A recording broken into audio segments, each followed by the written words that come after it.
దాన్ని బేస్ చేసుకొని ఇస్తారట. ఇంకోటి రెడ్ బుక్ ఏమైంది, హోంమంత్రి అనిత ఎక్కడ, చంద్రబాబుపై కోడిగుడ్లు విసిరిన చర్యలు లేవా, బీజేపీ ఎమ్మెల్యే విష్ణుకుమార్ రాజు ప్రశ్నలో వేసిండట. బీజేపీ విశాఖ ఉత్తర ఎమ్మెల్యే విష్ణుకుమార్ రాజు బీజేపీ పార్టీకి సంబంధించి సీనియర్ నాయకుడు. ఆయన లోకేష్ రెడ్ బుక్ రాసుకున్నాను ఏమైంది అని చెప్పి ఆయన నిలదీస్తాడు.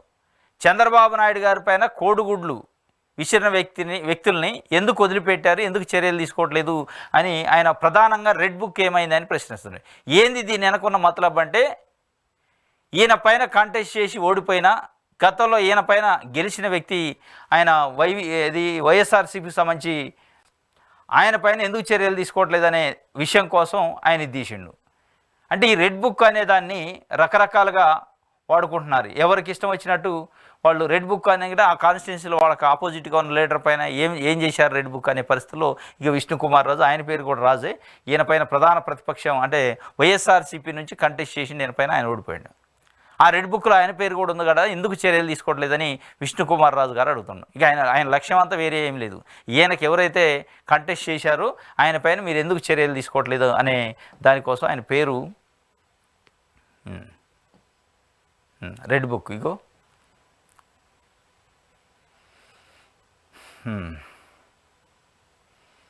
రెడ్ బుక్ ఏమైంది, బయటకు తీయాలి అని దేవుడే చూసుకుంటాడులే అనుకుంటే కుదరదని, బతికి ఉన్నప్పుడే వారి సంగతి చూడాలని బీజేపీ ఎమ్మెల్యే విష్ణుకుమార్ రాజు తేల్చి చెప్పారు.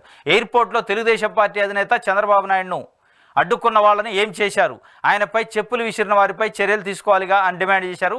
హోంమంత్రి అనిత ఎందుకు మాట్లాడటం లేదని నిలదీశారు. కాగా ఆయన చేసిన వ్యాఖ్యలు విశాఖ ఉత్తర నియోజకవర్గం నుండి 2 పర్యాలు పోటీ చేసి ఓడిపోయిన నట్టి కేఫ్ మాజీ చైర్మన్ కేకే రాజును గురించేనని గుసగు. కేకే రాజు పైన ఆయనకున్న రాజకీయ వైరుధ్యంతో రాజకీయంగా ఆయన దెబ్బతీయాలని ఆయనకు సంబంధించి ఈ రెడ్ బుక్ తీసిండు.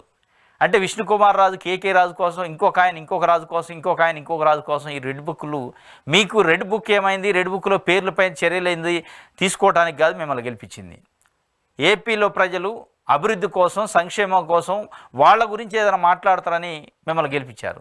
వాళ్ళ గురించి మాట్లాడకుండా మీ ప్రత్యర్థుల గురించి, మీ ప్రత్యర్థులపైన ఏం చర్యలు తీసుకుంటున్నారు, వాళ్ళని ఎందుకు జైల్లో పెట్టరు, వాళ్ళపైన ఎందుకు కేసులు పెట్టరు, వైఎస్ఆర్సీపీ నాయకుల్ని, వైఎస్ఆర్సీపీ కార్యకర్తలను ఎందుకు చట్ట ప్రకారం మనకు అధికారం వచ్చింది కదా ఎక్కడికక్కడ అరెస్టులు ఎందుకు చేయరు, వాళ్ళపైన చర్యలు ఎందుకు తీసుకోరు, రెడ్ బుక్ ఏమైంది అని ఒక ఎమ్మెల్యేగా గెలిచిన వ్యక్తి మీరు రెడ్ బుక్ గురించి కాదు ఏమన్నా రెడ్ బుక్ రాజ్యాంగమా? రెడ్ బుక్ రాజ్యాంగం అయితే నిజంగానే రాజ్యాంగాన్ని ఎందుకు అమలు చేయట్లేదని మీరు అడగవచ్చు.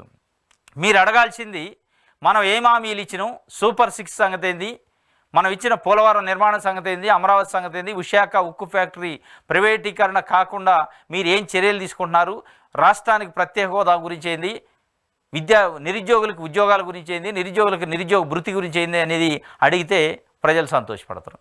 కానీ మీ వ్యక్తిగత కక్షలు, వ్యక్తిగత కార్పణ్యాల కోసం రెడ్ బుక్ల గురించి అడిగితే మరి మీరు ఇచ్చిన హామీల గురించి ఎవడు అడగాల అనేది అలా ఏపీలో ప్రజలు మాట్లాడుకున్న పరిస్థితి. విష్ణుకుమార్ రాజు అయితే ఆయన వ్యక్తిగతంగా ఆయనకున్న